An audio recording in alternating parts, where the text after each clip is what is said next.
Good morning, my reader friends. I'm your talkative host, Erin Rogoff, and more than ready to talk about books with all of you. The topic? What are 3 standalone novels that I wish had sequels? There are so many to choose from, but these are my top picks. Starting with Rocks Fall, Everyone Dies by Lindsay Rybar. Rocks Fall, Everyone Dies by Lindsay Rybar is a young adult fiction paranormal suspense novel, and it is said to be Twin Peaks meets Stars Hollow. It focuses on a teenage boy named Jeremy Aspen Quick. He doesn't want to be called Jeremy, he wants to be called Aspen. And he has a supernatural power to take things from you, such as memories or feelings, scars or beauty marks, the general things that wouldn't be missed once they're gone. Aspen has invited his best friends, Theo and Brandy, to come to his grandma and aunt's house for their entire summer vacation, but they did not expect a lot to happen. Aspen breaks up Theo and Brandy with his mind powers. Aspen meets his dead cousin's best friend Leah, who was shielded from his magic, and Aspen sees who his parents really are and finds out who the real villains are in this novel. The book ends on a cliffhanger, but I still have so many more questions. Spoilers ahead. What happened to Aspen's grandma? What happened to Aspen's aunt? What happens to Aspen's father? Why is Leah still immune to Aspen's magic? Are Aspen and Leah finally together, or are they still a sort of together couple? What happens with Aspen when he reunites with his mom? I didn't like this book, but only at first, and as I reread it now, I actually really like it.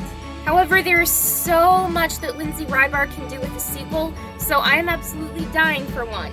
So, Lindsay Rybar, in the event that you are watching my video, 1, I am honored, and 2, please write a sequel because I would love to know more.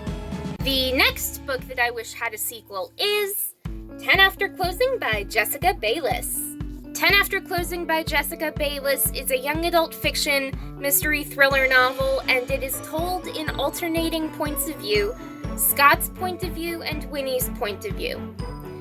Scott is working at Cafe Flores to support his unemployed parents and baby sister, and Winnie is escaping her parents' control to be an artist instead of being forced to be an EMT. Her parents are trying to control her life, and they have her life planned out for her, and they won't even accept Winnie being herself, even though she is not the cookie-cutter daughter that her parents want her to be. Anyway, Scott and Winnie wind up at Cafe Flores together, but 10 minutes after closing, there's a robbery and everyone wonders if they will be dead by dawn.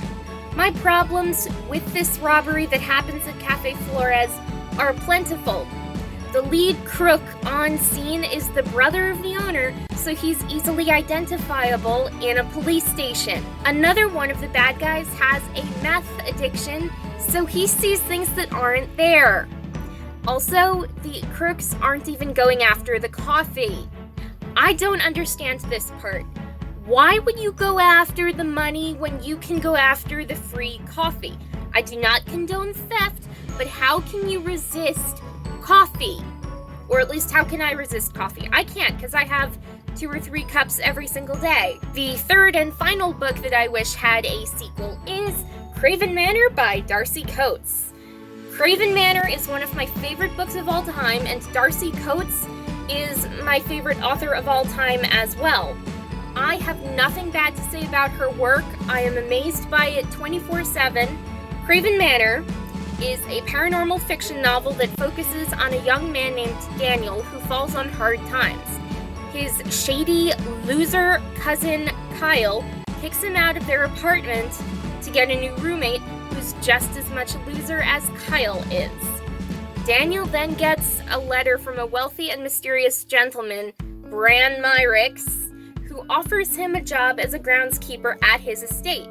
So it doesn't take me long to develop a massive crush on Bran Myricks. Bran is very attractive, intelligent, reserved, and fictional, all qualities that I love in a man. What did I appreciate about the book? A lot, but I will go into specific detail here.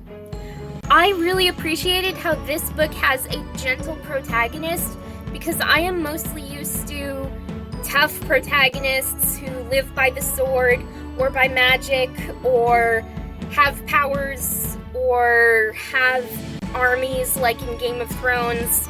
I just really appreciated how Daniel was like any other person who you would meet on the street. He was just a gentle, real person, even though this book is completely fictional.